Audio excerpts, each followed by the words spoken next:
साथियों, राजनीति अपनी जगह पर है, लेकिन गरीब, दलित, पिछड़े, आदिवासी और महिलाओं से टीएमसी क्यों दुश्मनी निकाल रही है।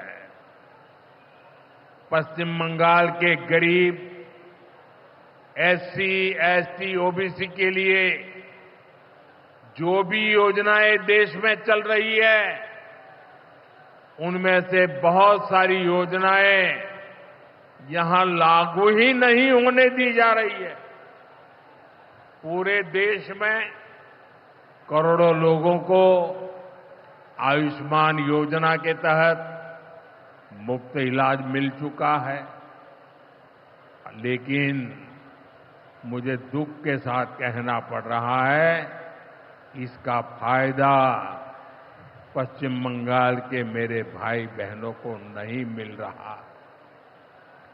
पश्चिम बंगाल का कोई साथी अगर दिल्ली, बेंगलुरु, चेन्नई गया है, उसको वहां मुफ्त इलाज नहीं मिल पाता है, क्योंकि निर्मम सरकार ने बंगाल के अपने लोगों को आयुष्मान कार्ड देने ही नहीं दिया।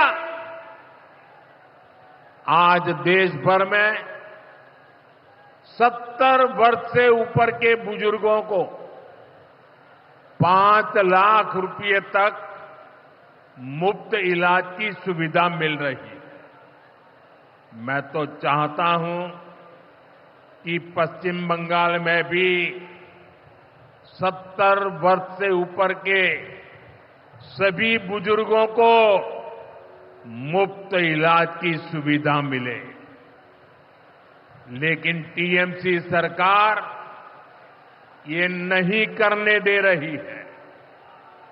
केंद्र की बीजेपी सरकार देश भर में गरीब परिवारों को पक्के घर बनाकर दे रही है, लेकिन पश्चिम बंगाल में लाखों परिवारों का घर नहीं बन पा रहा है, क्योंकि टीएमसी के लोग इसमें भी गरीब के पास से कट और कमीशन की मांग कर रहे हैं।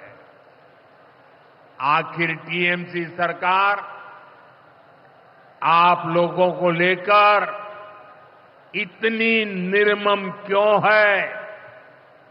साथियों, यहां की निर्मम सरकार के जितने उदाहरण दो वो कम है। पश्चिम बंगाल में बहुत बड़ी संख्या में हमारे विश्वकर्मा भाई बहन हैं। ये लोग हाथ के हुनर से अनेक प्रकार के काम करते हैं। इनके लिए पहली बार भाजपा सरकार विश्वकर्मा योजना लाई है। इसके तहत देश के लाखों लोगों को ट्रेनिंग मिली है, पैसा मिला है, नए टूल मिले हैं, आसान ऋण मिला है, लेकिन पश्चिम बंगाल में 8 लाख एप्लीकेशन अभी भी लटकी पड़ी है। निर्मम सरकार उस पर बैठ गई है, क्योंकि टीएमसी सरकार इस योजना को भी लागू नहीं कर रही है। साथियों, टीएमसी सरकार की मेरे आदिवासी भाई बहनों से भी दुश्मनी कुछ कम नहीं है। देश में पहली बार जनजातियों में भी सबसे पिछड़ी जनजातियों के लिए पीएम जनमन योजना बनाई गई है। पश्चिम बंगाल में बहुत बड़ा आदिवासी समाज है। टीएमसी सरकार गरीब आदिवासियों का विकास भी नहीं होने दे रही है। उसने पीएम जनधन योजना को यहां लागू नहीं किया। टीएमसी हमारे आदिवासी समाज को भी वंचित ही रखना चाहती है।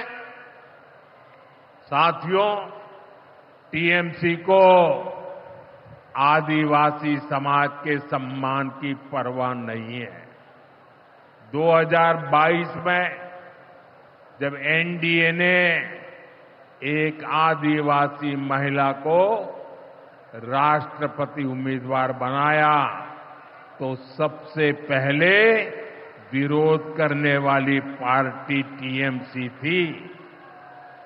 बंगाल के आदिवासी इलाकों की उपेक्षा भी यही दिखाती है कि इन्हीं आदिवासी समाज से टीएमसी वालों को कोई लगाव नहीं है, कोई लेना देना नहीं।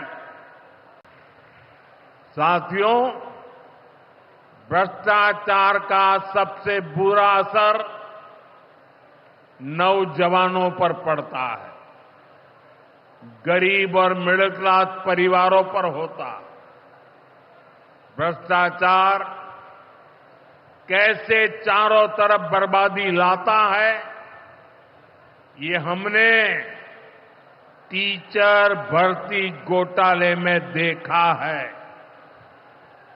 टीएमसी सरकार ने अपने शासनकाल में हजारों टीचर्स का फ्यूचर बर्बाद कर दिया, उनके परिवारों को तबाह कर दिया, उनके बच्चों को असहाय छोड़ दिया।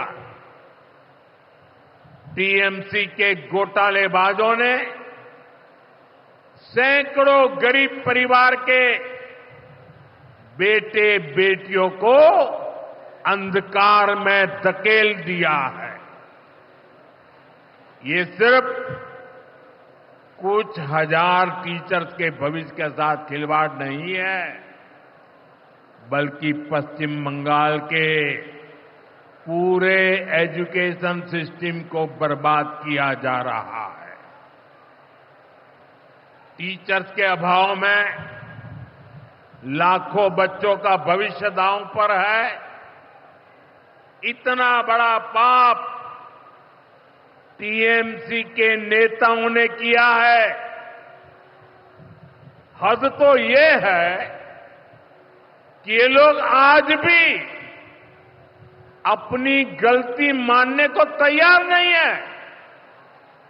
उल्टा देश की अदालत को, न्यायपालिका को, कोर्ट को दोषी ठहराते हैं। साथियों, टीएमसी ने चाय बागान में काम करने वाले साथियों को भी नहीं छोड़ा है। यहां सरकार की कुनीतियों के कारण टी गार्डन लगातार बंद होते जा रहे हैं। मजदूरों के हाथ से काम निकलता चला जा रहा है।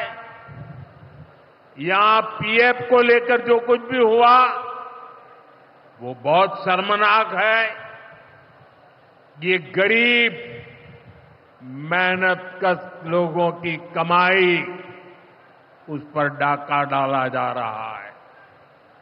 टीएमसी सरकार इसके दोषी लोगों को बचाने की कोशिश कर रही है। और मैं बंगाल के मेरे भाई बहन आपको विश्वास दिलाने आया हूं, भाजपा ये नहीं होने देगी।